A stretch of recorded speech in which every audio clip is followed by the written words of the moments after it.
하나님이 우리에게 많은 일들을 맡겨주고 계시다 이렇게 말씀을 드렸습니다. 많은 사람이 일을 맡고 있지만 그 일 끝에 그 일을 성공하는 사람이 있고 성공하지 못하는 사람이 있어요. 그래서 그 성공과 성공하지 못하는 기준을 예수님이 비유로 말씀하시면서 성공하는 자에게는 착하고 충성된 종이라고 말씀하고 계시고 성공하지 못한 자에게는 악하고 게으른 종아 이렇게 말씀하고 있어요. 우리가 어떤 계획을 세울 때 그 계획의 끝을 항상 머릿속으로 상상합니다. 그리고 그 계획 끝에 내가 어떤 모습으로 있을지, 어떻게 일을 이루었을지에 대한 상상을 하고 있습니다. 저도 물론 마찬가지로 매년 그리고 매 순간 어떤 계획을 세울 때마다 그 끝에 되어진 모습을 늘 상상을 하고 있어요. 그러나 막상 그 시기가 되어서 보면 그 모습과는 전혀 먼, 거기까지 도달하려고 하지도 못하는 그러한 많은 그런 목표들을 바라보게 돼요. 그러면서 한번 반성을 해봅니다. 도대체 무엇이 문제였을까? 그러면서 제가 깨닫는 것은 올해도 역시 게을렀군요. 그렇게 항상 깨닫게 되는 것이에요. 특히나 믿는 사람들에게 있어서 영적인 게으름의 영역은 반드시 발견해서 없애버려야 되는 그런 영역이에요. 왜냐하면 그 영적인 영역에 있어서의 게으름은 사단이 이용하는 것이기 때문에 그렇습니다. 김남준 목사님이 쓰신 그 게으름에 대한 책에 보면 이런 얘기가 있어요. 영적인 생활의 은밀한 대적은 게으름이다. 영적인 생활을 하기를 원하지만 그곳에 있어서 은밀하게 사람들을 찾아와서 영적인 생활을 방해하는 그 요소가 바로 게으름이다라고 그분이 책 타이틀에 그렇게 적어놓고 있습니다. 게으름과 영적인 생활에는 굉장히 밀접한 관계가 많이 있어요. 오늘 읽은 본문 말씀에 보면 예수님이 두 가지 맡은 자에게 발견하는 두 가지 면을 얘기를 해주고 있습니다. 하나는 착한 종, 하나는 악한 종. 이것은 바로 영적인 문제죠. 착하냐 악하냐 하는 것은 바로 영적인 문제가 들어가 있는 부분입니다. 그리고 또 충성된 종, 그리고 게으른 종.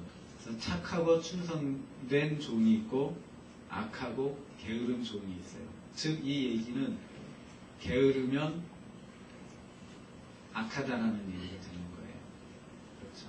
충성된 자는 착하다. 이 얘기가 바로 되는 것입니다. 하나님께서는 우리에게 인생을 주셨어요. 우리의 인생이 유한하죠? 무한한 인생이 아니죠. 우리의 인생은 무한합니다. 리미트가 있어요. 그렇기 때문에 우리들의 인생은 언젠가 끝이 납니다. 주인이 3명의 종에게 각각 달란트를 다르게 그 능력대로 맡겼다고 했죠. 능력대로 달란트를 맡겨놓고 끊임없이 기한을 준 것이 아니라 그 주인이 돌아오는 끝나는 시점이 있다는 얘기예요. 그 시점 안에 너희가 이것을 가지고 장사를 해라. 그렇게 달란트를 맡기신 목적이 분명히 있었던 것입니다. 우리 인생에도 유한한 인생을 주시면서 무엇인가 끝을 우리들에게 주고 계시는 것이에요.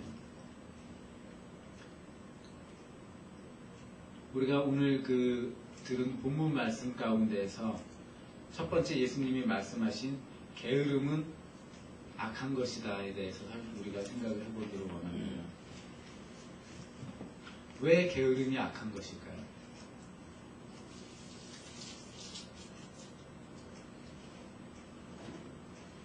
그리고 충성된 것은 착하다 그랬는데 왜 충성된 것은 착한 것일까요? 여러분들이 설교를 들으시면서 답을 찾기를 바랍니다. 두 번째는 게으름은 핑계입니다. 게으름은 핑계예요. 왜냐하면 게으름 뒤에는 반드시 핑계가 따르게 돼 있어요. 한 달란트 받은 종은 그 받은 것을 땅에 묻어두었어요. 무슨 핑계거리를 만들 수 있죠? 나에게는 1달란트밖에 안 맡기셨어요. 저 사람에게는 3달란트 맡겼는데 저에게는 1달란트밖에 맡기지 않았어요. 그 핑계 댈 수가 있어요. 즉 저는 능력이 부족해요. 가진 게 없어요. 하나님이 저에게 주신 것이 없어요. 그러니까 제가 아무것도 할 수 없잖아요. 그러니까 그냥 저는 가만히 있었어요. 이렇게 핑계를 댈 수가 있다는 것입니다. 하지만 충성된 자에게는 핑계보다는 아쉬움이 남겠죠. 내가 열심히 했지만 조금 더 열심히 할 걸, 조금 더 노력할 걸, 조금 더 주인의 뜻을 잘 받들을 걸. 충성된 자는 아쉬움이 남습니다. 하지만 아쉬움과 함께 어떤 좋은 결과물들이 남아요. 하지만 게으름 뒤에는 반드시 핑계가 남게 돼 있어요. 우리가 어떤 일을 끝냈을 때, 그리고 그 끝난 일을 끝냈을 때, 그 끝낸 일이 우리가 원하는 목표 지점에 도달하지 못했을 때, 또 하나님을 기쁘게 하지 못했을 때, 우리들이 만약에 그 일들 가운데 뭐 때문에 못했어, 뭐 때문에 안 됐어, 뭐 때문에 나는 이렇게 할 수가 없어서 많은 핑계거리가 생겨난다면, 그리고 그 핑계거리로 내가 안심을 하고 내가 위로를 받는다면 나의 기준은 게으름이에요. 충성된 자, 부지런한 자는 핑계를 댈 만한 이유가 없고 핑계를 만들 만한 이유가 없습니다. 그래서 저도 2007년을 마무리하면서 많은 일들을 생각을 해봤는데 여전히 참 핑계거리가 많더라고요. 우리는 개척교회인데 저도 가진 게 없는데 할 줄 아는 게 별로 없는데 영어도 잘 못하는데 너무나 많은 핑계거리가 저에게 있었어요. 하지만 제가 생각 못한 게 있어요. 게으른 자가 생각하지 못하는 것, 특히나 영적으로 게으른 자가 생각하지 못하는 것, 그것은 능력 있는 하나님이 우리와 함께 하시다라는 것이에요. 그래서 사실은 우리가 갖지 못하고 적게 가지고 있는 것, 그것을 핑계 삼는다면 그건 진짜 핑계가 되는 것이에요. 왜냐하면 우리에게는 풍족히 가지고 계시고 우리들에게 주시기를 원하시는 하나님이 계시기 때문에 그렇습니다. 또한 게으름이 핑계를 댈 수 있을 이유는 방향이 없어요. 그래서 나는 정말 열심히 부지런히 살았습니다. 그런데 목표가 이것밖에 못했어요. 이렇게 얘기를 합니다.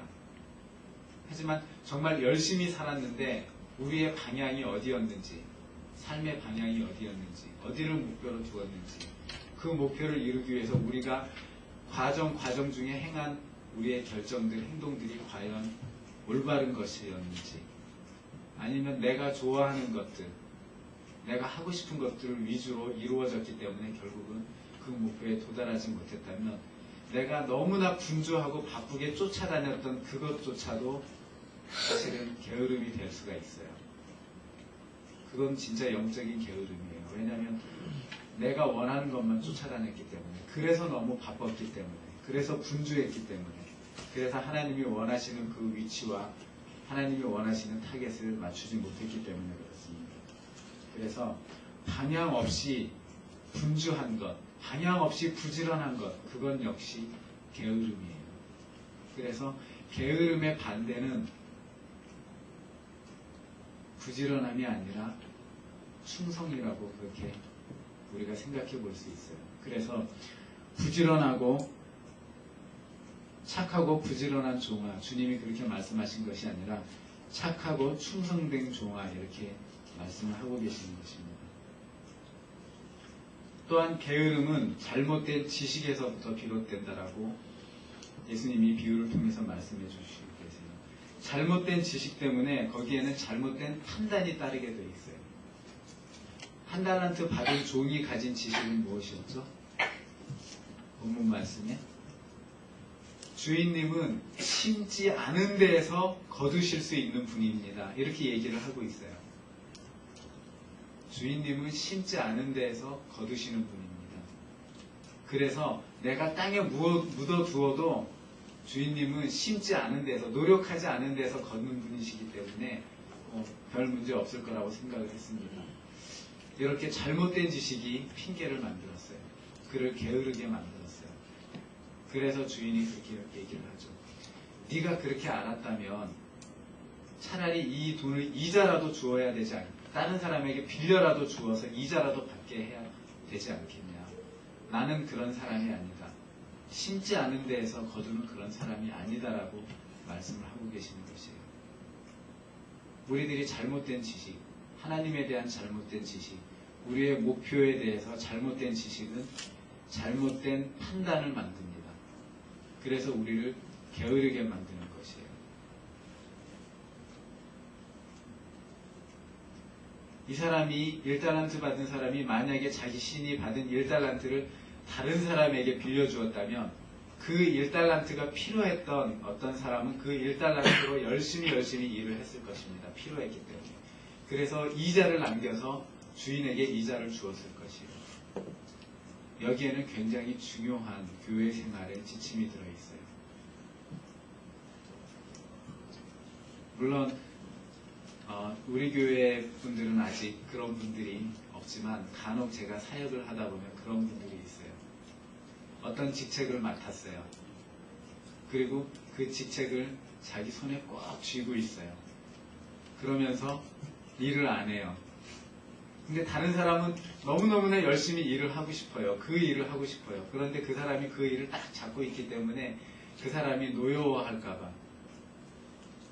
그 사람에게 실수할까봐 그 일을 하지 못하고 바라만 보고 있는 사람이 있어요. 1달란트 받은 종과 똑같죠. 그 일을 꽉 쥐고 있는 사람. 차라리 자기가 그 일을 놔주면 다른 사람이라도 그 일을 열심히 해서 교회를 섬기고 교회를 성장시킬 수가 있어요. 하지만 그것을 꽉 붙들고 있어요. 자기도 일을 안 할 뿐더러 다른 사람도 일을 못하게 합니다. 그래서 주님은 악한 종이라고 얘기를 하고 있어요. 그런 사람은 악하고 게으르다, 그렇게 얘기를 하고 있는 것입니다. 그것은 주님에 대한 지식의 잘못이에요. 우리는 우리 나름대로, 우리 생각대로 정말 열심히 때로는 일을 한다고 합니다. 그리고 열심히 움직이기도 해요. 하지만 우리가 어떨 때 뒤를 돌아보면 우리가 정말 열심히 했던 것이 주님의 기준과는 너무나 멀리 떨어져 있는 것들을 볼 수가 있어요. 주님이 원하시는 건 그것이 아니었는데, 주님은 그런 분이 아니신데 우리는 주님을 그런 분으로 잘못 오해하고 있는 일들이 참으로 많다는 것입니다. 주님은 심지 않은 데서 거두시는 분이 아니에요. 심는 데에서 더 풍성하게 걷게 하시는 분이에요. 30배, 60배, 100배. 중요한 건 우리가 심는 것이에요. 우리는 항상 주님께 많은 것으로 기도를 합니다. 우리의 필요를, 우리가 원하는 목표를 이루어 달라고 정말 많이 기도를 해요. 왜냐하면 주님은 능히 이루어 주실 분임을 우리가 충분히 알기 때문에 그렇게 기도를 합니다. 하지만 하나님의 법칙은 기도하는 가운데 우리가 심기를 원하시는 것이에요. 심지도 않고 노력하지도 않고 얻을 만큼 수고도 없는데 어떻게 하나님이 우리들에게 그것을 30배, 60배, 100배 열매를 맺게 해주시겠습니까? 절대로 하나님은 그러신 분이 아닙니다. 위험한 일이 있을 때, 어떤 급한 일이 있을 때 우리는 그때 당시에 하나님 앞에 나와서 넙죽 엎드려서 열심히 기도합니다. 하나님 해주십시오. 기도만 하면 다 되는 것으로 그렇게 알고 있어요. 하지만 우리는 하나님에 대해서 분명히 오해를 하고 있는 것이에요. 왜냐하면 하나님은 우리가 기도하는 가운데 우리가 노력하기를 원하고 계시는 것입니다. 5달란트 받은 종이 5달란트를 남겨서 칭찬받은 이유, 2달란트 받은 종이 2달란트 받아서 칭찬받은 이유, 그들은 수고를 했기 때문에 그렇습니다. 5달란트 남긴 종이 열심히 일을 했는데 3달란트밖에 남기지 않았어도 분명히 칭찬을 받았을 것입니다. 우리가 때로는 신앙생활을 하면서 이 한 달란트 받은 종과 똑같이 생각을 해요. 하나님은 심지도 않고 거두시는 분입니다. 저에게도 그렇게 해주세요. 저 열심히 예배 드리지 않아도 예배 드린 것처럼 해주세요. 저 열심히 사람들 사랑하지 않아도 저는 사랑받게 해주세요. 제가 열심히 하나님께 드리지 않아도 하나님 저에게는 채워주세요. 제가 열심히 수고하고 분투하지 않아도 하나님 저를 위해서 다른 사람과 싸워주세요.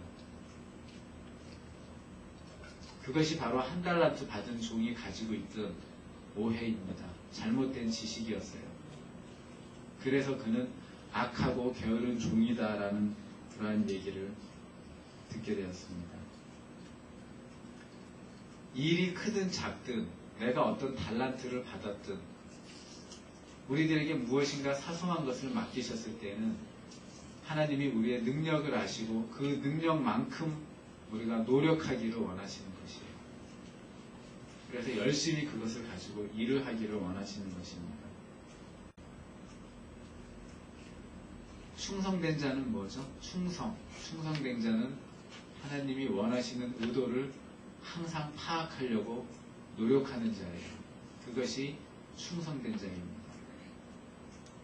왕에게 어떤 신하가 있다면 그 신하는 늘 끊임없이 고민하고 고심하고 왕이 무슨 생각을 하는지, 왕의 뜻이 무엇인지, 그 뜻을 이루기 위해서 내가 무엇을 해야 될지 늘 배우고 익히고 집중해야지만 충신이 될 수가 있어요.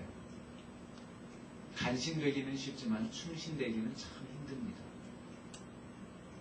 우리의 신앙생활이 주님 안에서 충성된 자가 된다는 얘기는 우리가 늘 하나님의 말씀을 배우고 하나님이 이때 나에게 원하시는 뜻이 무엇인가를 찾고 또 그것을 이루어드리려고 노력하는 그 자세가 바로 충성된 자세예요. 그것이 주님 안에서 영적인 부지런함입니다. 그것이 착한 존이에요. 그것이 주님과 함께 무엇을 이룰 수 있는 그런 방법이에요. 다시 얘기하면 우리가 가지고 있는 우리의 개인적인 생각, 우리의 기준, 하나님과 반대되고 하나님을 대적하는 그런 인간적인 마음들, 그것으로부터 우리의 악함이 나옵니다. 그것을 제거함으로부터 우리는 하나님께 충성된 자가 될 수 있어요.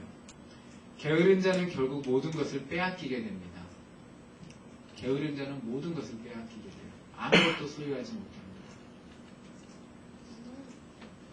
그리고 충성된 자는 그 게으른 자에게 빼앗긴 것을 소유하게 됩니다. 그보다 더 많은 것들로 맡기신다라고 그렇게 말씀하고 계세요. 더 많은 것들을 소유하게 된다는 것이에요. 아까 말씀드렸듯이 게으름의 반대는 부지런함이 아니에요. 세상 사람들은 얘기합니다. 부지런해라. 부지런해라. 어린아이가 부산하게 막 움직여요. 만약에 여기서 어린아이 하나가 막 움직인다라고 생각을 해보세요. 너무 부지런하게 움직인다고 생각을 해보세요. 어떻게 되죠? 말 그대로 난리가 나잖아요. 여기가 지금. 그렇죠? 막 엎어지고 무너지고. 네. 무엇인가 목표의식을 가지고 있다는 것은 분주함이 아니에요. 그것은 충성됨이에요. 충성됨은 뜻을 정확하게 판단하는 것이에요. 기억하세요. 나는 정말 열심히 살았어요. 나는 정말 시간이 없어요. 나는 정말 바빠요. 나는 정말 많은 일을 해요. 이것저것 막 해요. 근데 안 돼요. 그럴 때는 우리들의 부지런함의 개념이 잘못된 거예요. 하나님이 원하시는 목표와는 다른 부지런한 삶을 살고 있는 것이에요. 무엇인가 잘못된 삶을 살고 있는 것이에요. 굉장히 시간이 많은데 항상 시간이 없다고 얘기를 해요. 저도. 그런데 가만히 삶을 뒤돌아보면 집중하고 있는 시간이 별로 없어요.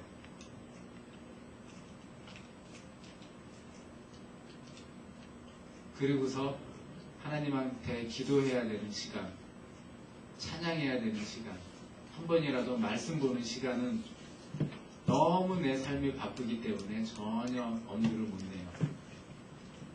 그런데 컴퓨터 앞에서 정말 쓸데없는 것을 서치하고 필요 없는 지식을 가지려고 노력하는 시간이 하루에 몇 시간. 앉아가지고 그냥 얼굴 보면서 웃으면서 보내는 시간이 하루에 한두 시간. 물론 때로는 필요하기도 하지만 육신도 지치는 쇼핑을 하느라고 너무 많은 시간 걸으면서 시간을 보내는 그 시간이 일주일에 몇 시간. 그러면서도 예배 드립시다 주일날 교회 나와서 그러면 어떤 청년들은 저 공부해야 돼요. 그러니까 그건 악할 수밖에 없는 거예요. 그렇겠죠? 당연히 악할 수밖에 없는 거예요. 주일날 1시간, 2시간 교회에 나와서 하나님을 만나고 예배드리는 그 시간. 우리의 집중하지 못하는 신앙생활은 우리를 성공하게 만들지 못하고 결국은 게으르게 만드는 것입니다. 그래서 우리가 먼저 주님 안에서 우리의 타겟을 정확하게 맞추고 먼저 주님 안에서 우리의 자신을 발견하게 되면 그 뒤에 많은 생활들도 우리가 올바른 그 부지런함의 의미를 우리가 가질 수 있을 것이라고 봅니다.